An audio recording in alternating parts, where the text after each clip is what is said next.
Hai everyone, balik lagi di Best Movie yang selalu setia menemani waktu santai kalian.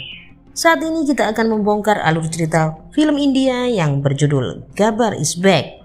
Dibintangi oleh Akshay Kumar, berperan sebagai Profesor Aditya Singh Rajput alias Gabbar. Gabbar dikenal sebagai sosok yang punya idealisme tinggi terhadap keadilan dan kejujuran. Dia menganggap negaranya sudah banyak diracuni oleh tangan-tangan kotor para koruptor, hingga membuatnya merasa harus turun tangan sendiri menegakkan hukum yang sudah miring itu. Seperti apa jalan ceritanya? Tetap stay tune dan tonton sampai habis. Diawali dengan 10 kolektor yang sedang mengalami penculikan oleh orang tak dikenal di sebuah distrik bernama Maharashtra. 10 kolektor tersebut adalah pemimpin korup di wilayah itu.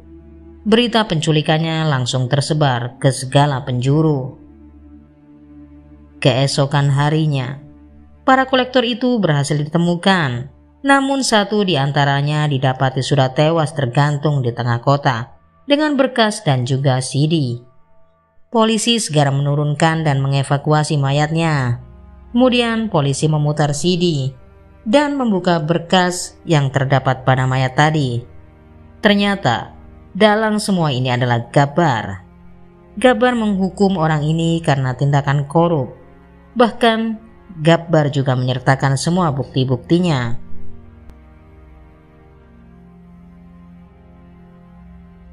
Meski polisi merahasiakan temuan ini, tapi Gabbar telah menyebarkan berita ini hingga menjadi headline di televisi.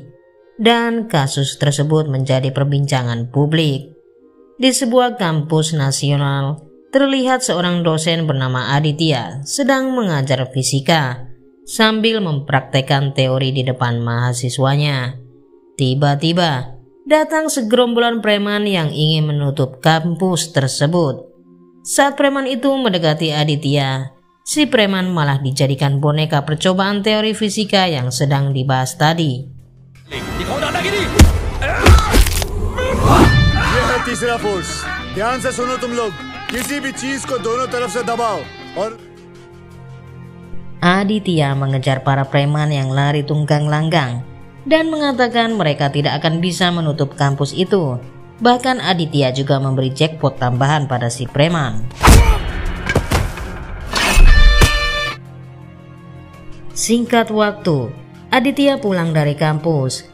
Di tengah jalan mobilnya dicegat oleh seorang wanita bernama Surti yang meminta tolong untuk mengantarkan saudaranya yang akan melahirkan ke rumah sakit. Setelah Aditya mengizinkan mereka untuk masuk mobil dan bersiap untuk pergi, si ibu hamil keburu brojol di dalam mobil. Setelah itu mereka bergegas untuk ke rumah sakit. Belum sempat si Surti mengucapkan terima kasih, Aditya langsung pergi. Surti menganggap lelaki itu bagaikan malaikat. Di pihak lain, polisi sedang berdiskusi tentang Gabbar. Mereka mengizinkan siapa saja untuk berpendapat, namun tak seorang pun menjawab. Tiba-tiba seorang sopir kepolisian bernama Sadu mengangkat tangannya untuk urun pendapat, namun dia hanya mendapatkan bulian dari atasannya.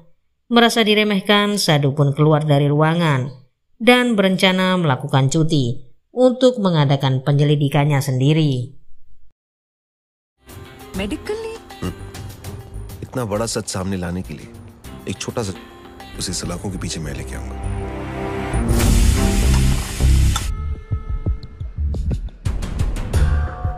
हमारा system Gabbar kembali menebar ancaman lewat rekaman CD-nya. Kali ini targetnya adalah pengosongan kursi Menteri Pekerjaan Umum. Bawahan Menteri PU mengingatkan bosnya tentang kemungkinan namanya ada dalam daftar yang diincar Gabbar. Hal ini membuat Pak Menteri ketakutan. Tidak lama kemudian seorang kepala proyek datang untuk menambah suapnya. Namun Menteri mengembalikan semua uang suap beserta DP-nya. Dan Menteri mengatakan hanya akan menerima sesuatu yang sesuai prosedur. Bahkan dia juga mengatakan pada seluruh karyawannya jika akan mengembalikan semua uang hasil korupsi dan meminta hal ini disampaikan pada Gabbar. Polisi pun bertindak dengan mendatangi kantor Kementerian PU untuk menanyai siapakah yang paling korup. Tapi lucunya, semua orang berebut mengakui tentang korupsinya. Ternyata Gabbar telah menculik kepala distrik kolektor. Tentu saja ini sangat membingungkan pihak kepolisian. नहीं यादव उसने इन सबकी वाट लगा दी और हाँ वो गब्बर है।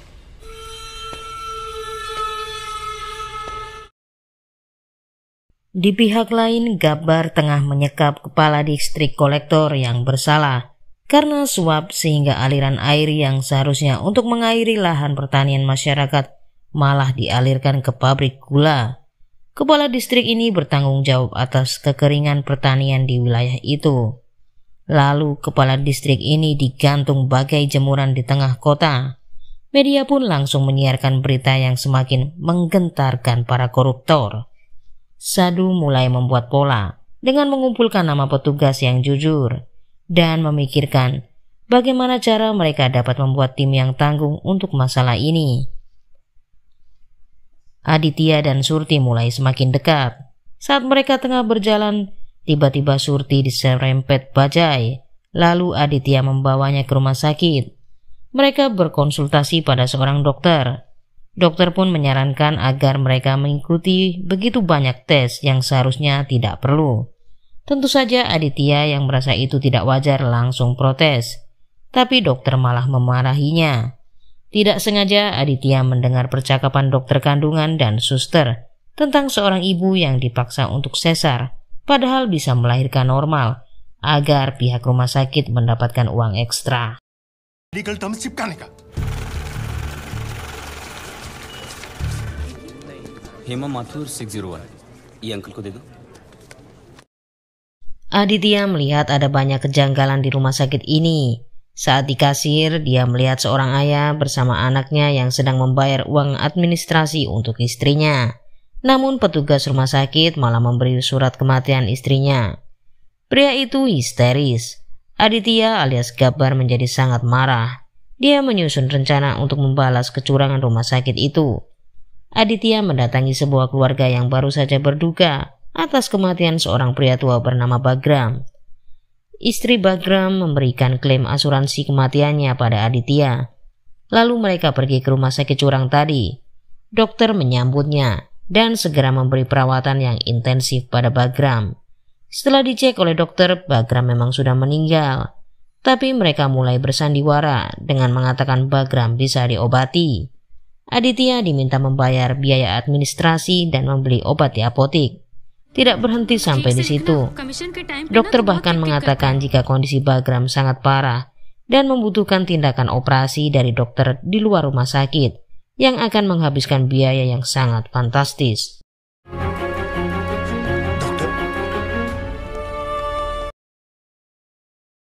Dokter ahli pun datang. Saat mengobservasi Bagram, dokter mengatakan bahwa mereka harus mengakhiri drama ini karena mayat itu sudah mulai membusuk. Namun dokter rumah sakit itu mengatakan agar tetap melanjutkan pemerasan selama keluarganya mampu untuk membayar. Keluarga Bagram mulai lelah, tapi Aditya meyakinkan jika semua ini akan segera berakhir. Dan tepat sekali, dokter langsung keluar dan mengatakan jika Bagram sudah tidak dapat tertolong lagi. Lalu Aditya berdebat dengan dokter rumah sakit ini yang bisa mengobati orang mati. Aditya menunjukkan surat kematian Bagram yang terjadi sebelum dibawa ke rumah sakit itu.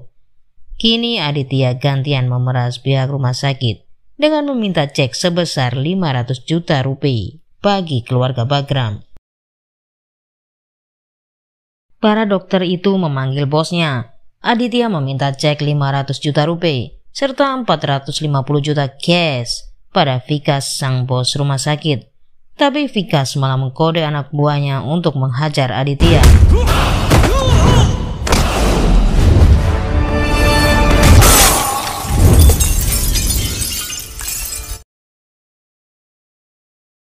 Akhirnya pihak rumah sakit menyerah dengan memberikan cek yang diminta oleh Aditya atau Gabbar.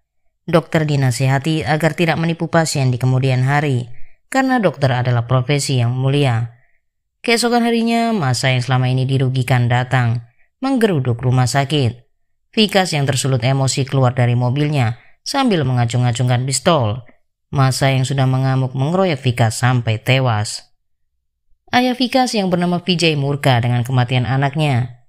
Pegawai rumah sakit mengatakan berdasarkan CCTV semua ini terjadi karena ulah Aditya. Vijay teringat dengan sosok Aditya di masa lalunya saat mempunyai proyek bangunan di atas sebuah sungai. Aditya adalah orang yang protes dengan proyek tersebut karena bangunan itu telah runtuh dan menewaskan 200-an orang. Aditya menelpon pihak berwajib, tapi komisaris polisi malah pura-pura blow on. Lalu Aditya menghajar semua orang yang ada di ruangan itu dan hampir saja membunuh Vijay. Tapi Vijay minta ampun. Saat Aditya mengurungkan niat untuk membunuhnya, Vijay malah berbalik menyerang Aditya. Dikira sudah tewas, kemudian Vijay meminta anak buahnya untuk mencari Aditya.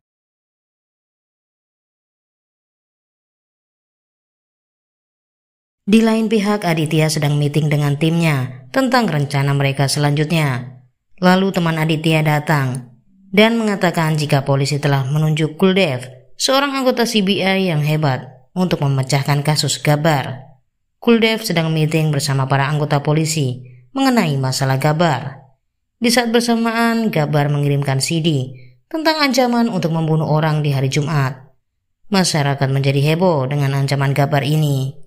Kuldev paham bahwa Gabbar akan menangkap polisi yang paling korup. Saat ini polisi korup diberitahu jika keselamatan mereka sedang terancam.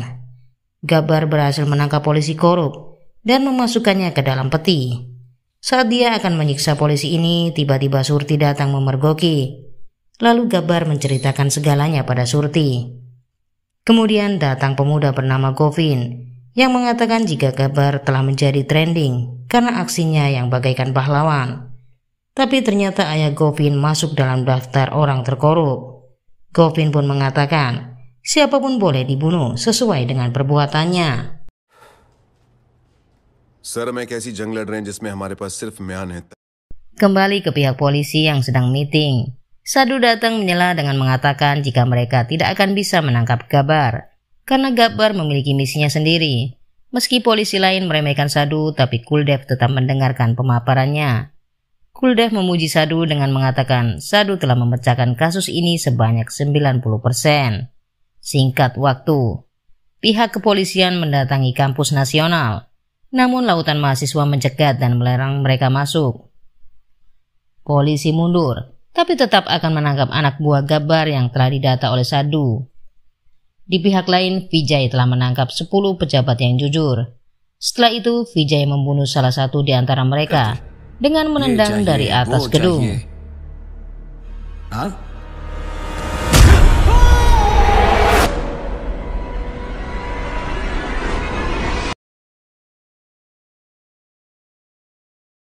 Di kantor polisi, para pejabat jujur sedang disekap dan disiksa untuk mengetahui info tentang Gabbar. Tapi tidak satupun di antara mereka yang bicara.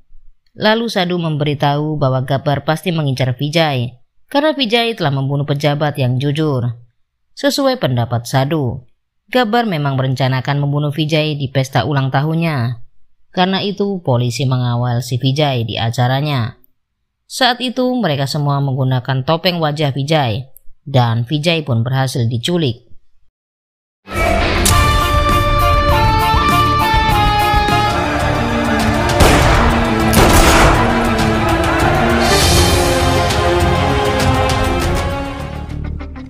जिसको फोन करना है कर.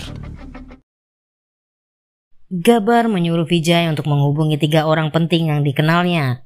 Namun tidak ada satupun di antara mereka yang berani merespon. Seketika Vijay emosi dan mulai memukul Gabbar. Lalu terjadilah perkelahian seru di antara mereka sampai salah satunya mati.